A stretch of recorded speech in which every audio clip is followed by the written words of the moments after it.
100 years. That's a long time, don't you think? Do you realize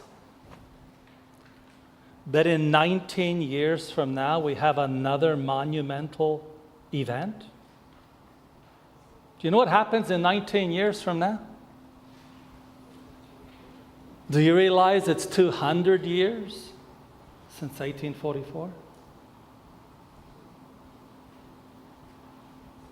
We've been waiting a long time, and this evening we'd like to do some reflection. Reflection also needs to take time to look at the future. When you look at the future, what do you see? What do we see when we see the future? You know, in 2 Timothy chapter 3, it says, "This also know that in the last days, perilous times shall come." What kind of times are coming? Perilous. How do you understand perilous? Dangerous. You know, we talk about the end of the world. We will look forward to the end of the world. We look forward to the second coming of Christ. Do we know what we have to go through before that happens? What kind of perilous times? Here's a very interesting Bible verse in Amos chapter 5. I don't know how many times you've looked at this particular verse. It says, "Woe unto you that desire the day of the Lord." Who is that? Who is the one desiring the day of the Lord? Who is that? Is it us? We are. Well, to what end is it for you? The day of the Lord is darkness and not light. And now look at verse 19. "As if a man did flee from a lion, and a bear met him. Or went into the house and leaned on his hand on the wall, and the serpent bit him." Can you imagine? You're over here running away from the lion, and as you're running, you run into a bear. And then you thank the Lord there's a house over here. You get in the house and you put your hand on the wall and say, "Wow, that was close." And there's a serpent there to bite you. That's what the day of the Lord is like. You know, we talk about the future. Sometimes we look with apprehension. And what do we do when we look at the future? When we look at possible problems, did you know that majority of the time we imagine a bigger problem than it really is? Did you know that? We get all psyched up mentally, and we're preparing for this big trouble, and when it's over, all we did was waste our adrenaline and something called worry. But let me tell you something about the last end. It says here in great controversy, it is often the case that trouble is greater in anticipation than in reality. But this is not true of the crisis before us. The most vivid presentation cannot reach the magnitude of the ordeal. In that time of trial, every soul must stand for himself before God. In other words, there is nothing we can compare when we look at the future to try to say it's going to be this bad. The worst that you could imagine is not even close. On the other hand, do God's elect view the problems the same way as what we just read? It's interesting in Isaiah 8, verse 12, it says, "Say ye not a confederacy to all them to whom this people shall say a confederacy, neither fear ye their fear, nor be afraid." In other words, for God's people, even though the trial is going to be great, enormous, something we have never even dreamed about, and yet we are told not to be afraid. Why not? Why are we not to be afraid? How is it possible for us, when we look at the future, not to be afraid? It's quite simple. You know, God has told us something that gives us hope. In Romans 15:4, it says, "For whatsoever things were written aforetime were written for our learning, that we through patience and comfort of the Scriptures might have hope." In other words, we have something that is going to help us out. And one of the things that helps God's people out the most in the future is the repetition or repeating historical experiences. You know, in Malachi 3, verse 16, it says, "Then they that fear the Lord spake often one to another. And the Lord hearkened and heard it, and a book of remembrance was written before him for them that fear the Lord and that thought upon his name."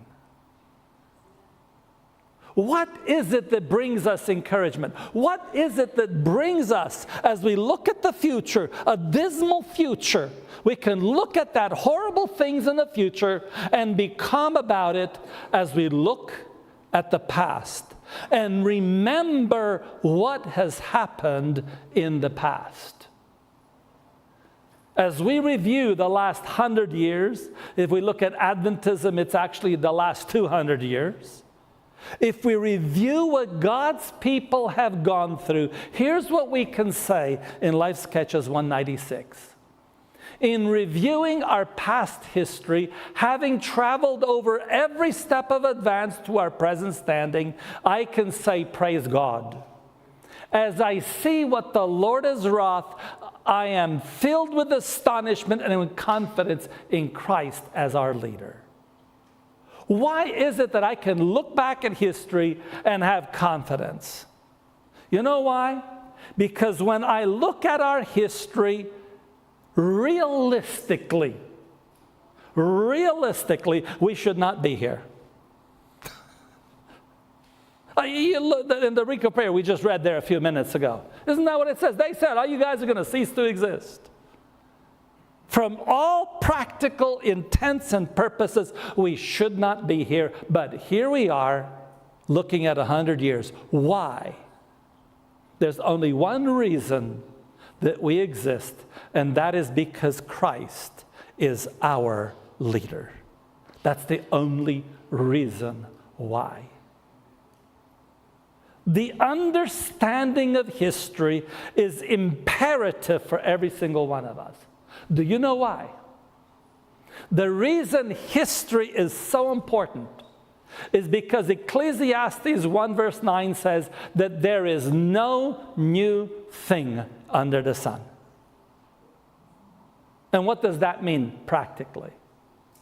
In Great Controversy, it tells us, the work of God in this earth presents from age to age a striking similarity in every great reformation or religious movement. The principles of God's dealing with men are ever the same. The important movements of the present have their parallel in those of the past, and the experience of the church in former ages has lessons of great value for our own time.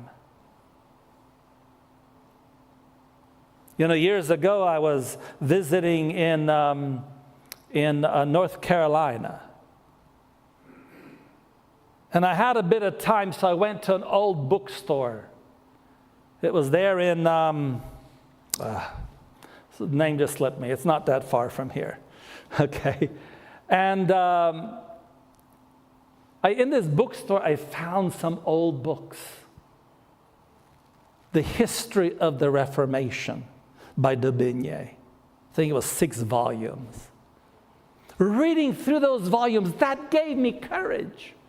That gave me strength for the conflicts that we were facing. And every time we went through something, I realized there's nothing new. This is not something that has just come out recently. Study of history, study of our history, helps us understand that the principles of God's dealing with men are ever the same. You know, when we look at the fearful events of the future, when we look at what is ahead of us, we have nothing to fear for the future, except as we shall forget the way the Lord has led us and His teachings in our past history. That means we need to look at our history, and what else? We need to look at the teachings in our past history. And if we understand that, we have nothing to fear for the future. Let me share a little bit of history for you. Something to understand the spirit of these reformers. I'm going to take you now for a little journey to a small country called Montenegro. Some of you may not even know where it is. But back at the late 1880s or early 1890s, there was a man born in this valley right here, up there in the mountains of Montenegro. It was actually pretty close to the little village called Lausevic.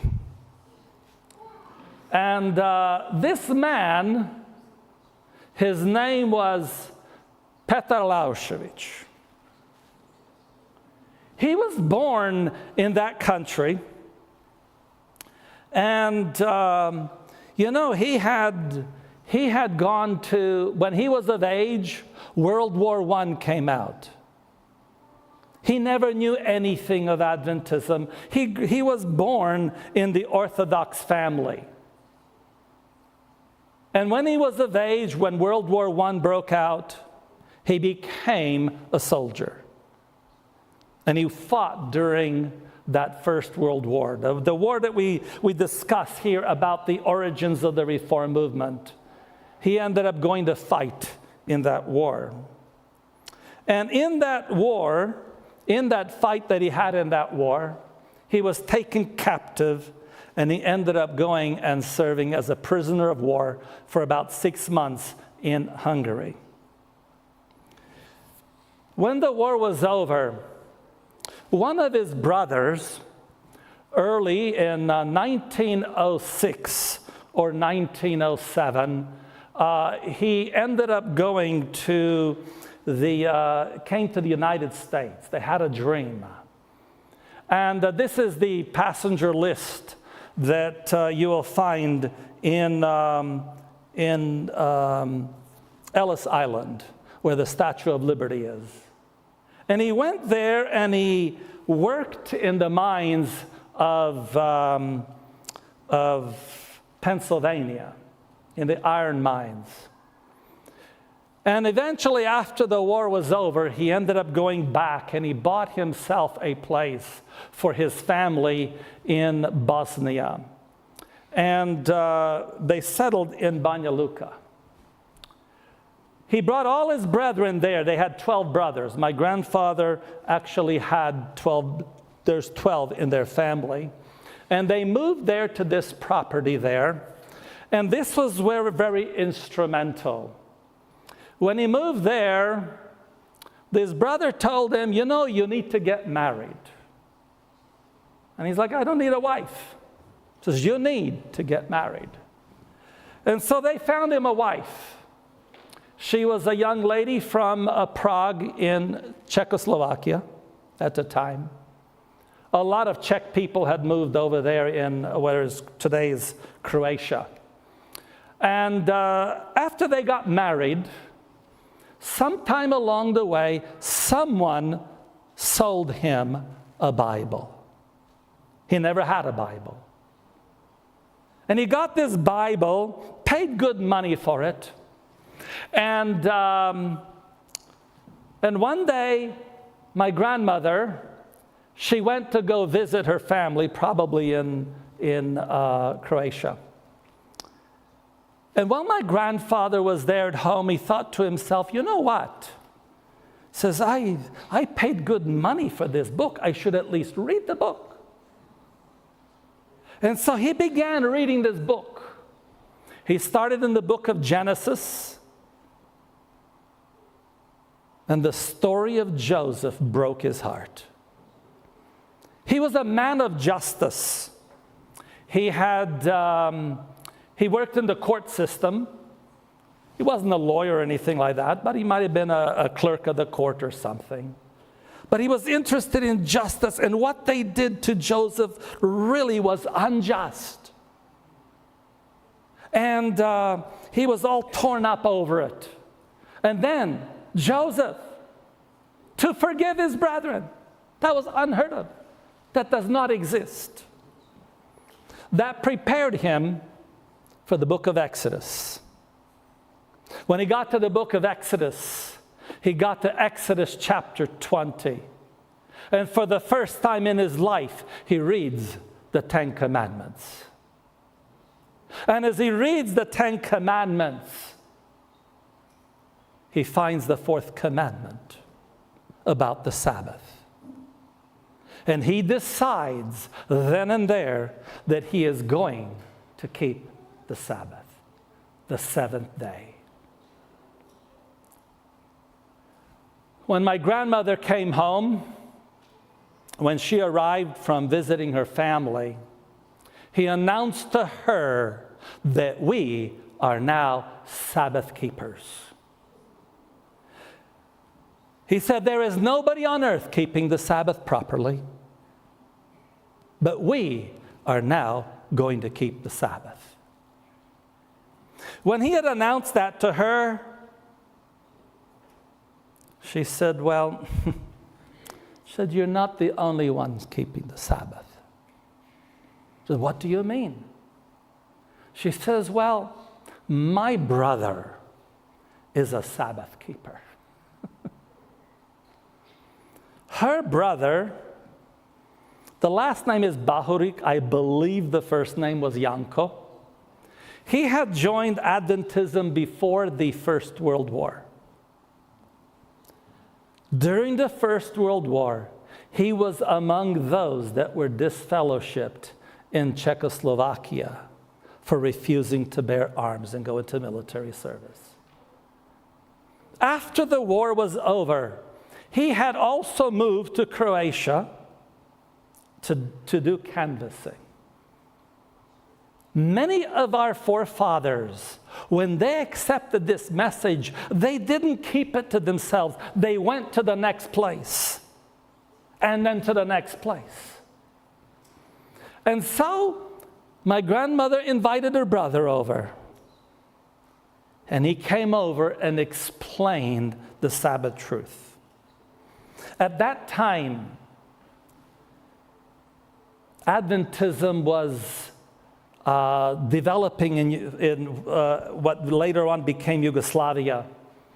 And one of the hardest people to convert are people from Montenegro. Montenegro till today is very tough on their Orthodox religion. And when they heard that there's a Montenegrin keeping the Sabbath, they came over to convince my grandfather to join the Seventh-day Adventist Church.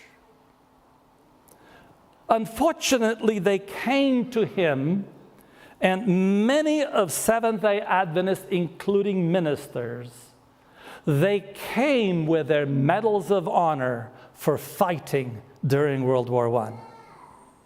And they came to him to show him by force, by numbers, that this is the church you join. And he looked at them and he says, you know, I fought in that war. And you fought in the war too? They said, yes, we also fought in the war. And they said, but you know something, he told them. You can't be a Christian and fight in the war.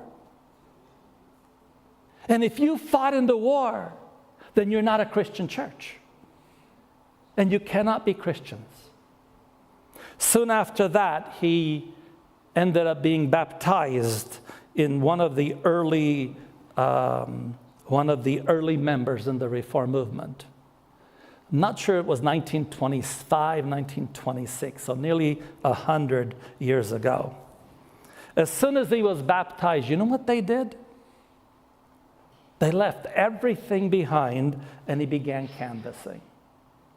Let me tell you something about canvassing back in those days. You know, today sometimes we have a nice program for young people, and what do? We say, let's go what? Canvassing. And we go knocking on doors, and they're a little bit terrified, this, that, and the other. Back in those days, it was illegal. As my grandfather kept canvassing, in one particular village, he was forbidden to canvass, and he continued canvassing. And they decided there's only one thing for such a person, and that is death. Yes, for canvassing. Can you imagine? You get executed for canvassing. And they took him to the firing squad, and they decided that this man must be executed. And so they put him up against the wall, and as they put him up against the wall, they said, all right, take aim. They lifted up their rifles against him. And at that moment, he lifted up his hands and he said, I don't have time for this. I have work to do. And he walked out. Yeah, he just walked out.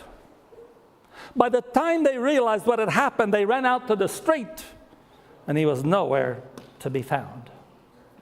This is the character of many of our pioneers. This is my grandfather there, at much older there, obviously, right there in the center there at the General Conference headquarters. We live near there in Sacramento, California. When we look at stories like this, when we think of experiences of this nature, what is it that we should do with such an experience? The experience that I just shared with you, what should we do with it? Let me share with you something in 2 Kings 2, verse 9. What did Elisha pray for? What did Elisha pray for? He said, I pray thee, let a double portion of thy spirit be upon me. Brethren, what should we be asking when we look at the experiences of our forefathers? What should we ask for? We need a double portion of that spirit to be able to finish this work. Elisha asked not for worldly honor or for a high place among the great men of the earth. That which he craved was a large measure of the Spirit that God had bestowed so freely upon the one about to be honored with translation. He knew that nothing but the Spirit which had rested upon Elijah could fit him to fill the place in Israel to which God had called him.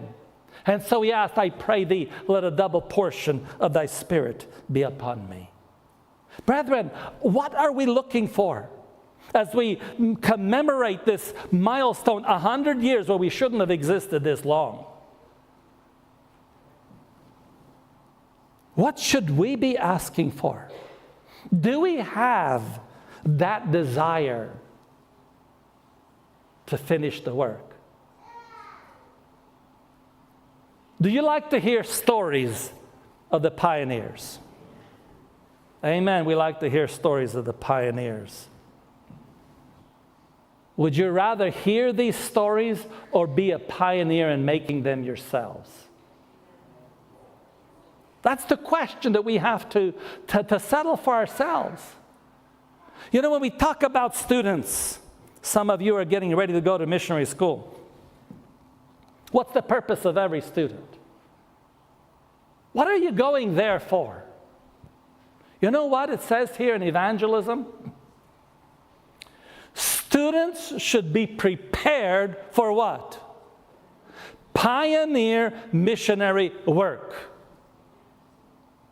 I was at a meeting some years ago, and the brother was preaching, and he said, all the pioneers have died. If they died, we're finished. Because pioneerism needs to be here today. What does it take to be a pioneer? What is it that these brethren, like my grandfather, okay? He ended up going to a baptism. He gets baptized. He doesn't even go home for a few months. He starts canvassing right away.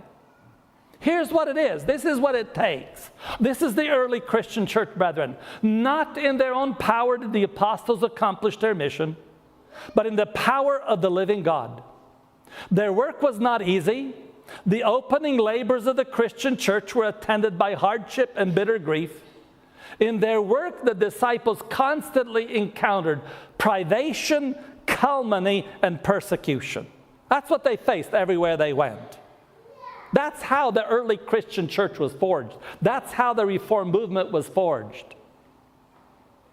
But they counted not their lives dear unto themselves, and rejoiced that they were called to suffer for Christ.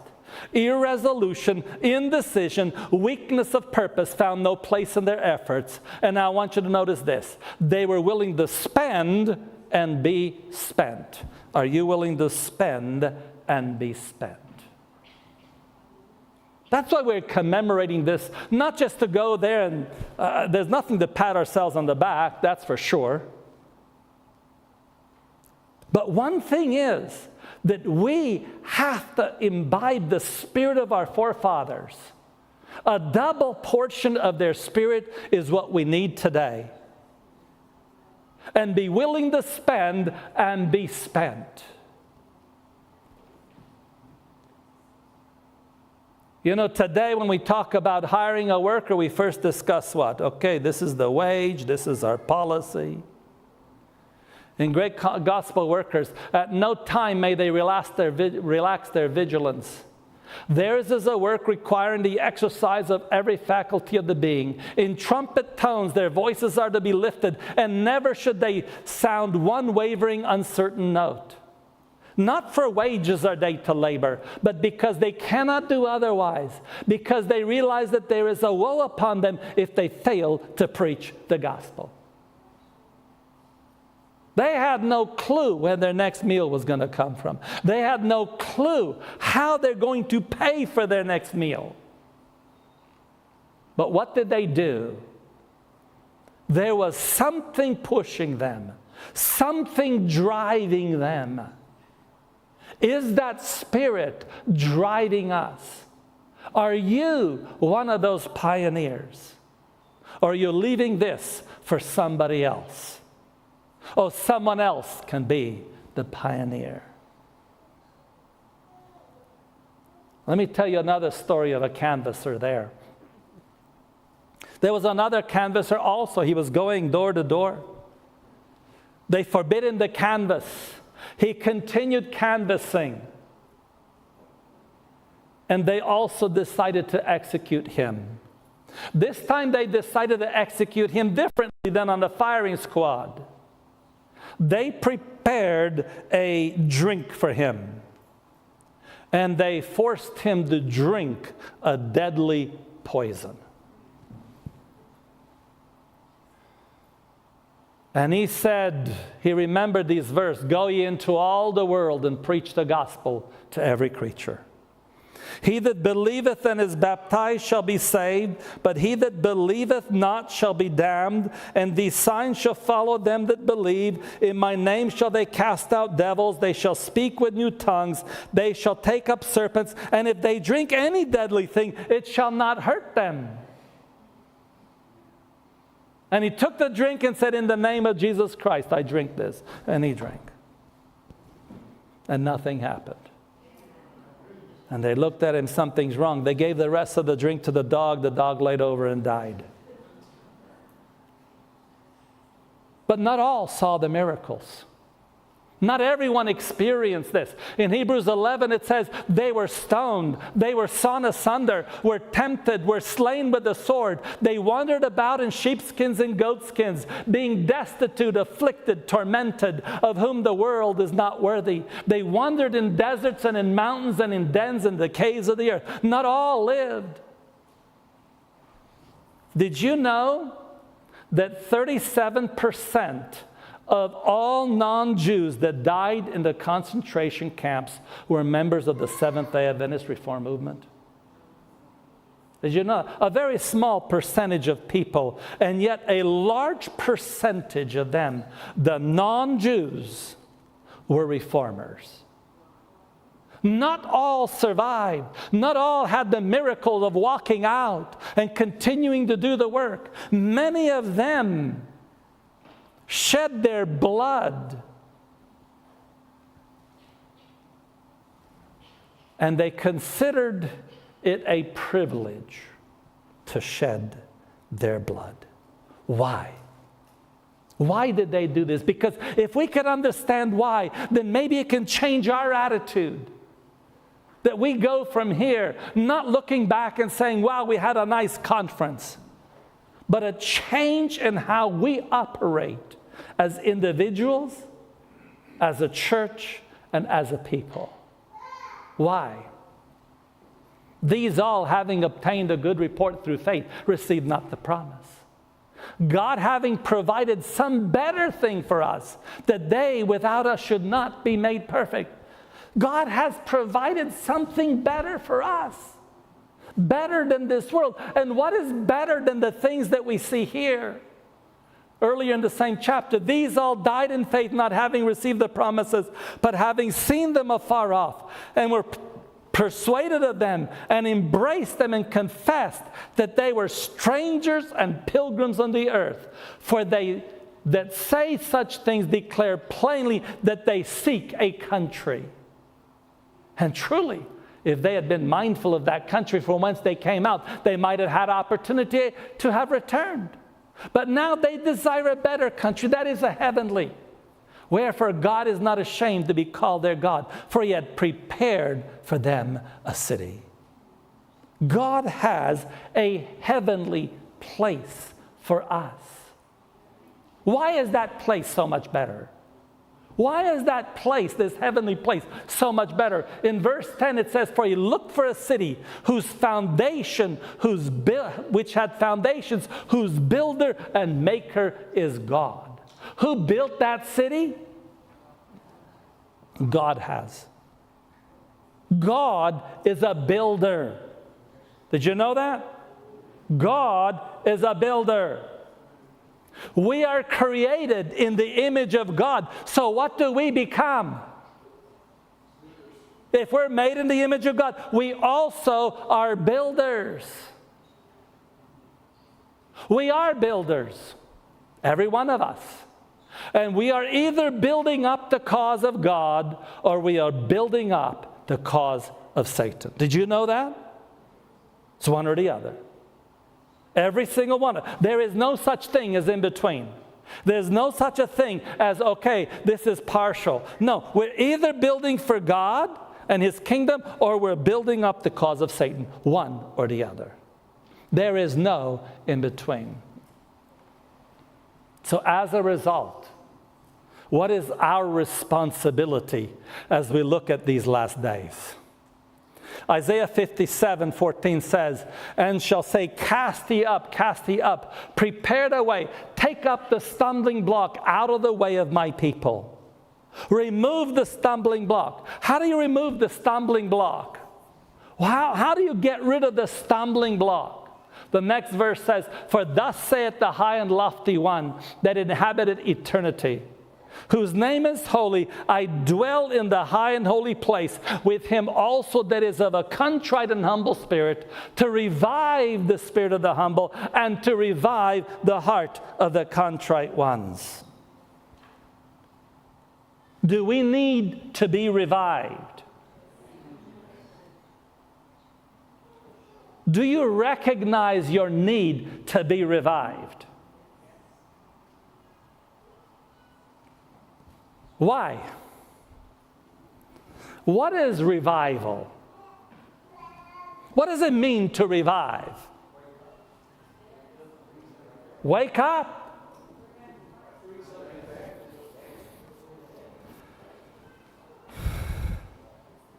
You know,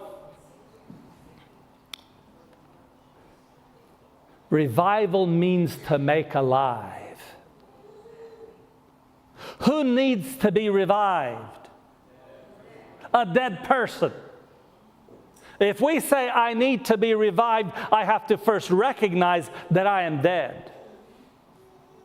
There is no revival for a living person. When you see somebody injured or something like that, and you have to revive them, what does it mean? They're dead. That's the meaning of the word, to restore to life, to save alive. That's what it means. That means you and I have to recognize that we are dead. If we need a revival, we are dead. Do you recognize you're dead, or you think you're alive? Well, if you think you're alive, you still got a long way to go yet. God can't revive a person who thinks they are alive. When we talk about revival, Revive 25, what does that mean? It means we're dead. That's why we're here 100 years. What does revival prepare us for? What does revival get us ready for? After 2 days, will He what? Revive us. Do we need revival? In the 3rd day, He will raise us up, and we shall live in His sight. Then shall we know, if we follow on to know the Lord. His going forth is prepared as the morning, and He shall come unto us as the rain, as the latter and former rain unto the earth.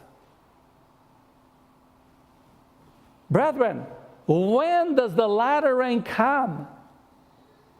When you and I recognize that we are dead.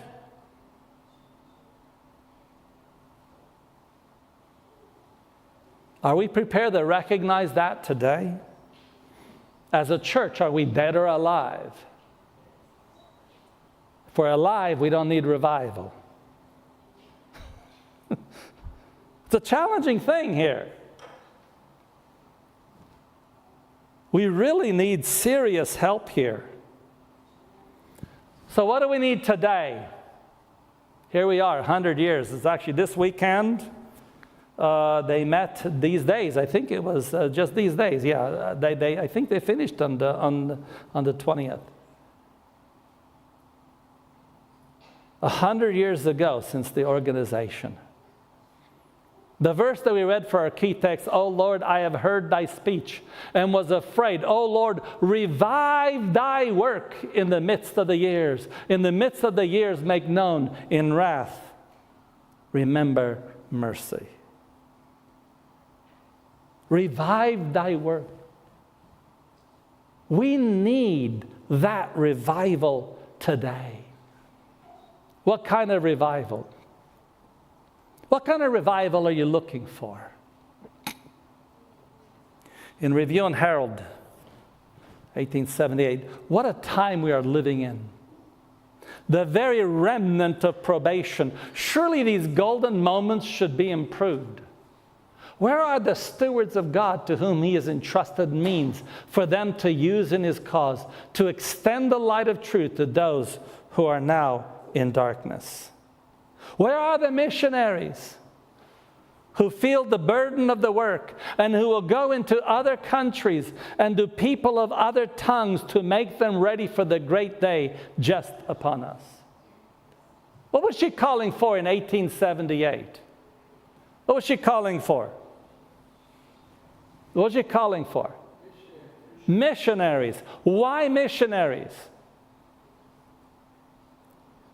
Do you know where the majority of people were in 1878 in the Advent message? Do you know where they lived? Do you know where they lived? United States. Okay? It was composed mostly of Americans. Matter of fact, the first Seventh-day Adventist missionary that was officially sent, and he was sent to Europe, was September 15th, 1874. And by the way, just go back up again. What date is she writing this? 1878. That means less than, about 3.5 years earlier, they sent their very first missionary. And that was John Nevins Andrews. Very first missionary to go to Europe.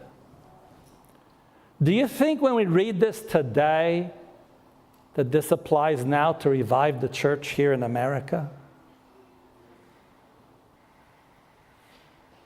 Where majority of states have not even been touched. Majority even of Virginia has not even been touched. Do we understand that call? The call to devote our lives to missionary work. You know, earlier today, just a little while ago, we read about the rich young ruler. You remember the rich young ruler? What was God asking him to do? What was God asking him to do? Sell everything and what? What does it mean? What was he saying to him to follow me? What does that mean? You know what it means? I read this morning. Christ would have accepted this talented and noble ruler if he had yielded his requirements as readily as he accepted the poor fisherman whom he bade to follow him. Do you realize he was inviting the rich young ruler to pastoral ministry? You understand that? It was just like the disciples. Leave what you have behind and follow me. How many times I hear over and over again people telling me, oh, we can't expect these young people to give up their jobs and become workers for the Lord. Why not? Are they like the rich young man? They can't leave that behind? The young man's ability to acquire property was not against him, provided he loved his neighbor as himself and had not wronged another in acquiring riches.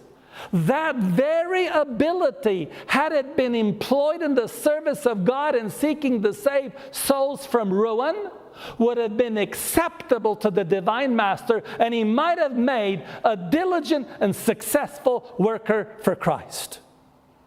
Yeah, that same ability that he has in making money and gaining property should be used where? As a worker for the master. But he refused the exalted privilege of cooperating with Christ in the salvation of souls. He turned away from the glorious treasure promised him in the kingdom of God and clung to the fleeting treasures of this earth. How is it that we compare earthly wealth, earthly riches, being comfortable in this world, and not choosing to be a pioneer in the cause of the gospel? Yes, we need more of these young men, like this rich young ruler, to give it up. And it wasn't just give it up and now let me go do something else. He didn't say just sell everything you have and now live like a poor guy. He said sell everything you have and what? Enter the ministry. That's what he said. And there's many among us today that are in the same situation. They're looking at their lives, they're looking at everything else, and basically saying, my Lord delayeth his coming. You know, in the time of Deborah, in Judges chapter 5, there was a place called Meroz. Do you know what happened in Meroz? When the battle was going, they called for the people of Meroz to help. They didn't hinder the work. They just didn't do anything. It says, "Curse ye Meroz, saith the angel of the Lord. Curse ye bitterly the inhabitants thereof, because they came not to the help of the Lord, to the help of the Lord against the mighty." Here we are 100 years in. And what are we doing? Are we going to be cursed like this? Or are we going to enter the work and finish the work? You know, there's some very pointed questions here in Review and Herald. Again, this is just 3.5 years after they sent out their first missionary. It says, "Who will come up to the help of the Lord? To the help of the Lord against the mighty." Satan is active, persevering, a faithful general in his work, leading on his armies. He has his faithful sentinels everywhere. What are the servants of Jesus Christ doing? Have they the armor on? Are they vigilant and faithful to meet and resist the strong forces of the enemy? Or are they asleep, expecting another to do their work? Yes, we need more workers. Send him. We hear the message over and over again, and the answer keeps coming. Here am I. Send somebody else. The time has come for us, after these 100 years, to evaluate our own existence as individuals, not just as a people. So why are we preaching this today in the whole church? Why am I preaching this instead of in a workers' seminar? Why? It goes on, vigilant members. Vigilant men are wanted in every church. Every member. Who? Every member should be awake and active, feeling that he is responsible for the prosperity of the church. Who is responsible for the prosperity of the church? Sometimes I used to hear people telling me, "Oh, you think you own this church?" I said, "Absolutely, and you better too."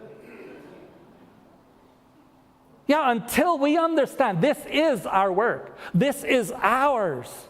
Okay? The reason there is so much dissension in the churches is because they do so little for God. Satan gives them a work to do for him in finding fault, murmuring, and talking discouragement.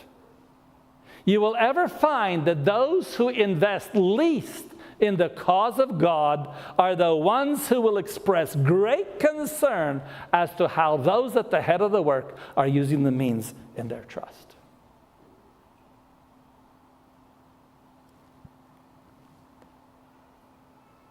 Do we realize what time we're living in? Do we realize the nearness of the end of the world? In Romans 13, 11 to 12, it says, "And that knowing the time, that now it is high time to awake out of sleep. For now is our salvation nearer than when we believed. The night is far spent, the day is at hand. Let us therefore cast off the works of darkness, and let us put on the armor of light." It's time to revive.